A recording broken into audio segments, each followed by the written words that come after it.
I'm Marguerite. I was lucky enough to call for my professor at Columbia, where he was teaching a class on the Vortex poets.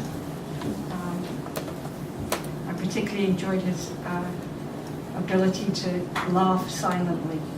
It keeps decorum. I'm going to read, as I was telling Dave and Alex Kelley.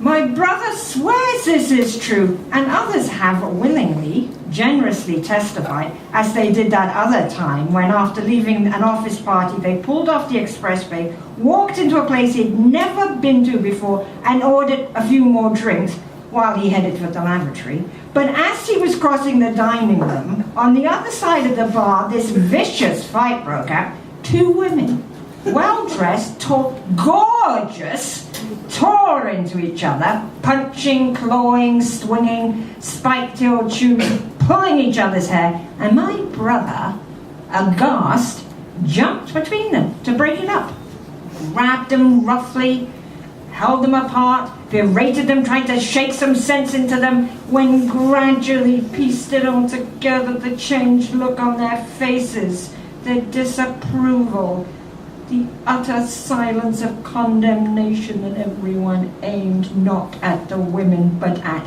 him. The fact that it was a supper club theatre and he had just jumped into the climactic scene of the play. But this, I hasten to add, is not about my brother, but about his neighbour. A man whose roof needed repair. A man who more than most feared heights. A ladder to this neighbour didn't ordinarily suggest the kind of elevating work that joins the material to the spiritual. So before mounting it, he called his children over and he wrapped a thick rope enough to moor a barge around his waist and lashed the other end around the car bumper. Carefully explained to them how they should steady the ladder until he had climbed onto the roof. Up he went, not overstepping, but securing both feet on the same rung before proceeding to the next, a trembling man on a trembling ladder. He squirmed over the drain, crawled up the not very steep slope, flopped over the peak, then slid inch by inch down the rear slope until he felt confident enough to kneel instead of crawl, to sigh and take a deep breath before he began to cut a shingle. Perhaps the first horripilating signal was the subtle tug on the rope, like an angel plucking at a harp string. Perhaps it was the sudden tautness around his waist.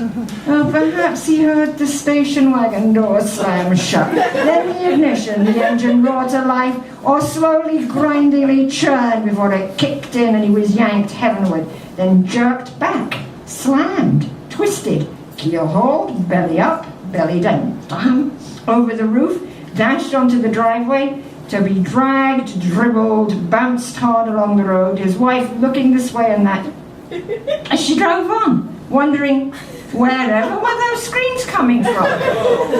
Doctors, please all believed she could very well have not seen the road, could not, with the windows rolled up, have ascertained, while they lasted, the source, proximity, and intensity of those screams. And I, for one, though respectful of the family's desire for privacy, think of numerous inevitable, irresistible, philosophical, sociological, but mostly religious reasons. This place, this event, this man deserves a shrine, which, if donations are forthcoming, I'm willing to oversee the construction of 145 Sampson Avenue, Islip, Long Island, New York. That's right, that's the name of the place. Islip.